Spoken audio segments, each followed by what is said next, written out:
Kita mulai pengajian alfiahnya dengan maknai dulu ya. Qala al-muallifu rahimahullahu taala wa nafa'ana bihi wa bi ulumihi fid dharaini amin. Al-mu'rabu utawi iki iku bab kang mertelaaken mu'rab wal mabni lan mabni. Wal ismu utawi isim iku minhu iku setengah saking isim mu'rabun utawi isim mu'rab wa mabni lan isim mabni. Li syabahin krana serupa minal hurufi saking pira-pira huruf mudeni kang marekaken apa syabah.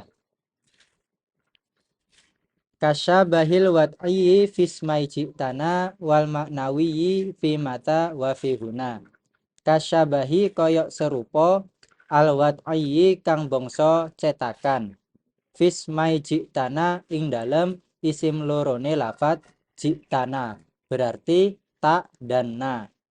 Wal maknawi lan serupa kang bangsa makna fi mata ing dalem lafat mata wa fi huna lan ing dalem lafat huna.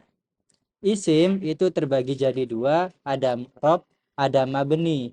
Kalau isim itu mabni, maka dia memiliki keserupaan dengan kalimat huruf. Keserupaan yang pertama adalah sibeh wat'i dan keserupaan kedua adalah sibeh maknawi. Wakaniya batin lan koyok oleh genti anil fi'li saking fi'il bila ta'aturin kelawan tonpo nompo labet. Wakaftikorin lan koyok oleh butuh usila kang den asal akan opo iftikor. Sibeh yang ketiga kita istilahkan sebagai sibeh niyabah atau sibeh istimali. Sedangkan sibeh yang keempat adalah sibeh iftikori. Wa mu'rabul asma ima qad salima min syabahil harfi ka ardin wa suma. Wa mu'rabul asma'i utawi mu'rabe pira-pira isim iku ma isim qad salima kang temen-temen selamat apa ma min syabahil harfi sangking serupa huruf. Ka ardin kaya lafat ardin wa suman lan lafat suma. Mu'rabul asma'i itu contoh dari idhofatus sifat lil mausuf.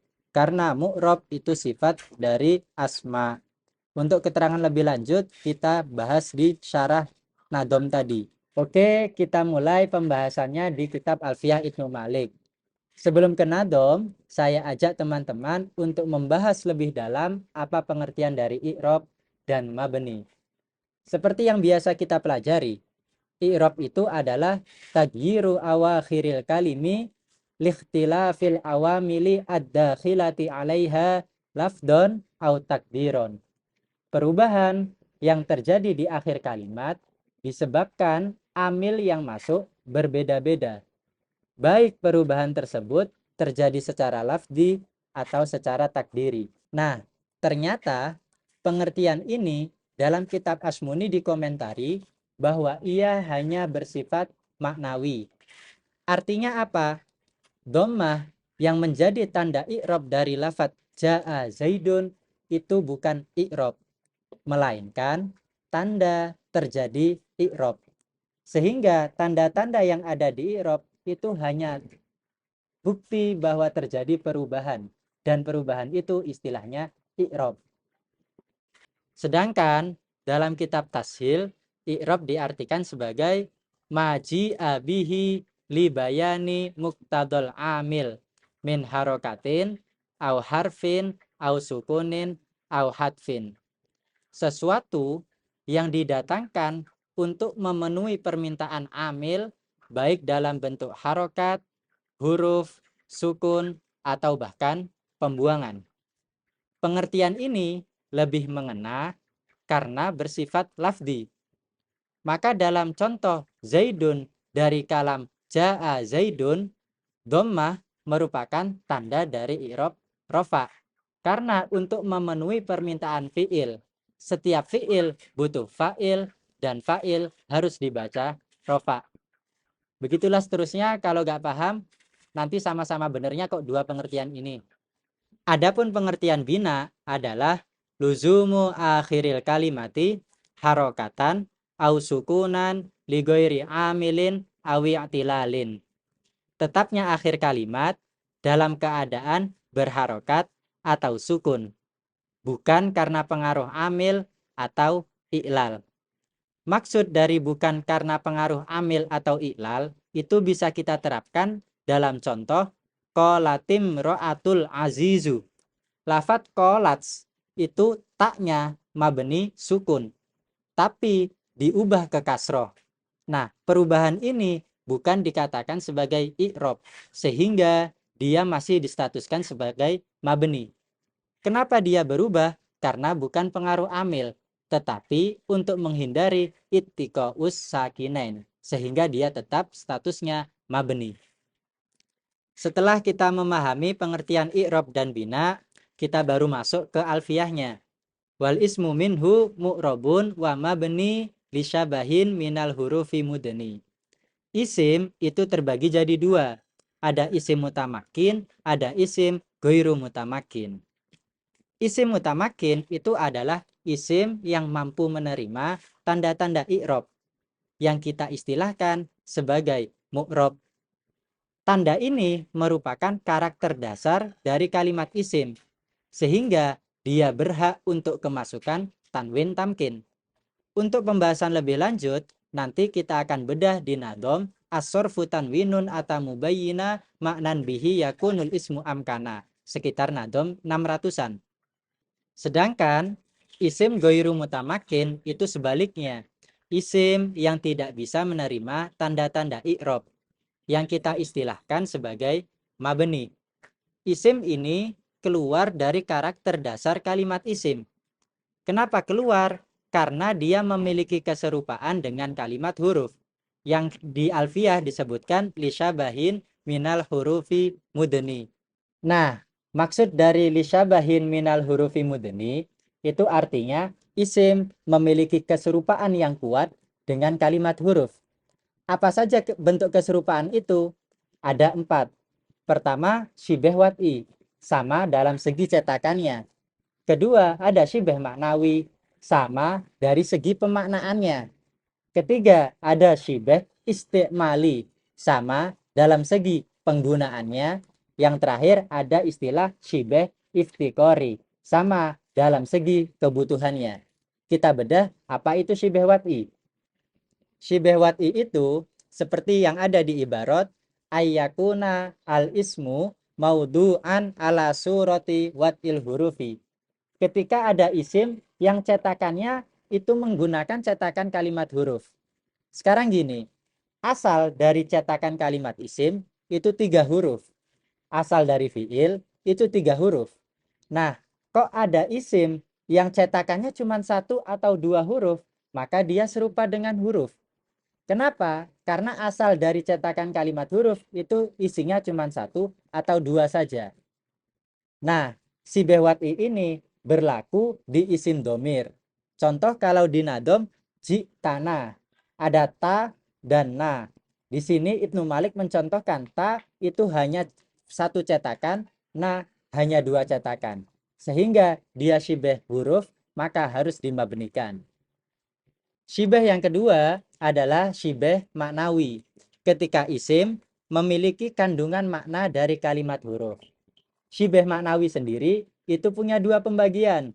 Pertama, syibeh maknawi biharfin maujudin. Yang kedua, syibeh maknawi biharfin goiri maujudin. Kita lihat di PPT, syibeh maknawi biharfin maujudin itu contohnya mata takumu. Kapan kamu berdiri? Mata itu kalimat isim. Isimnya isim mabni. Kenapa dimabnikan? Karena syibeh maknawi. Dengan huruf yang ada perbandingannya. Perbandingannya dalam kalimat huruf ada di hamzah istifham. Sehingga mata dan hamzah istifham sama-sama memiliki keserupaan makna. Yakni makna istifham. Ada juga contoh mata takum akum. Saat kamu berdiri, aku pun berdiri. Mata itu adalah kalimat isim. Isimnya isim mabni. Dimabnikan karena dia serupa dalam segi makna dengan huruf. Dan hurufnya pun ada, yakni in. Antara mata dan in memiliki keserupaan makna, sama-sama menunjukkan arti syarat. Pembagian sibeh maknawi kedua adalah sibeh maknawi biharfin ghairi maujudin. Ini kita temukan di isim isyarah. Contohnya hadza. Kenapa isim isyarah dimabnikan? Karena dia memiliki makna isyarah. Ada apa dengan makna isyarah?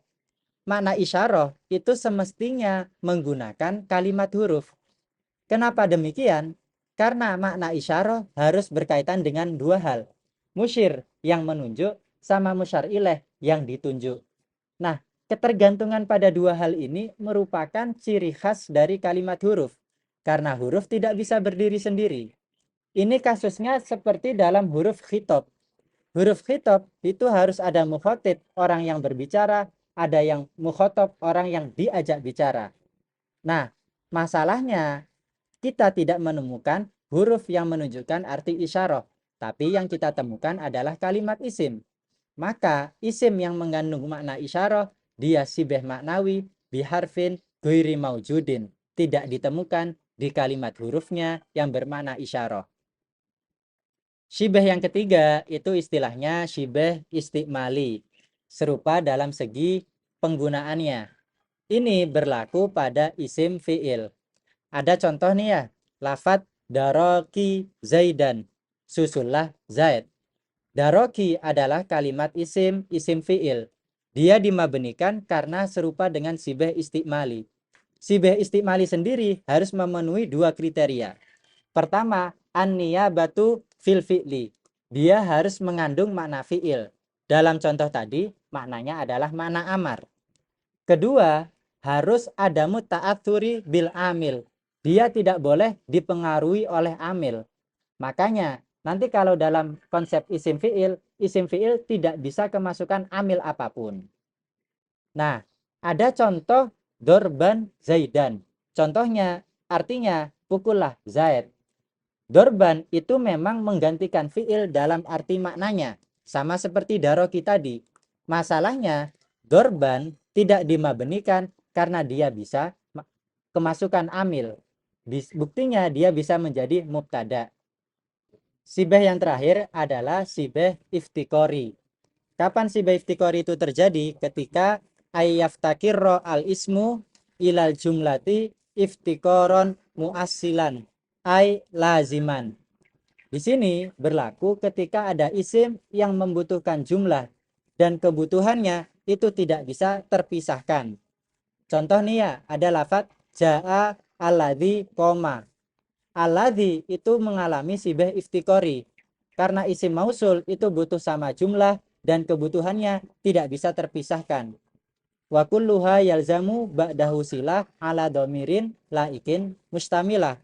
Atau contoh idza waqa'atil waqi'ah. Idza itu isim mabni karena dia sibah iftikori. Butuh pada jumlah dan kebutuhannya tidak bisa terpisahkan. Nanti kita bahas di wa alzamu idhofatan ilal jumal haitsu wa'id wa in yunawan yuhtamal dan wa alzamu idza idhofatan ila jumalil af'ali kahun idza tala. Tadi dikatakan sibeh iftikori harus memenuhi dua kriteria, idhofah ilal jumlah sama idhofah lazimah. Maka mengecualikan ketika idhofahnya ilal mufrad. Ada contoh subhana. Subhana ini meskipun wajib idhofah, tapi karena idhofahnya ilal mufrad, dia tidak dimabnikan. Atau ada lafaz inda. Inda itu juga wajib idhofah. Cuman idhofahnya ilal mufrad, sehingga dia tidak wajib dimabnikan. Juga mengecualikan ketika dia idhofahnya pada jumlah, cuman idhofahnya tidak menetap. Seperti dalam lafaz hadza yaumu yanfa'us shadiqina. Lafaz yaumu itu diidhofahkan pada jumlah yakni yanfa'u. Cuman yaumu ini tetap mufrad karena idhofah ilal jumlahnya tidak harus. Karena yaum itu bisa jadi mubtada dengan sendirinya atau bisa diidhofahkan pada mufrad saja. Sekian pembahasan macam-macam syibeh huruf. Nah, konsep yang perlu diingat adalah isim itu hukum asalnya mu'rob. Ketika kakak menemukan isim, maka hukumi mu'rob dulu. Nanti kalau ada alasan yang mengeluarkan dia dari status asal, maka baru bisa ke hukum cabang. Hukum cabangnya adalah far'. Apa itu alasannya? Alasannya ketika sibeh dengan huruf. Selanjutnya Ibnu Malik membahas wa mu'rabul asma'i ma qad salima min syabahil harfi ka'ardin wasuma. Mu'rab adalah isim yang selamat dari keserupaan kalimat huruf. Mu'rab sendiri secara global terbagi jadi dua. Ada isim soheh, ada isim mu'tal. Nanti masing-masing akan ada bagian nadomnya sendiri-sendiri.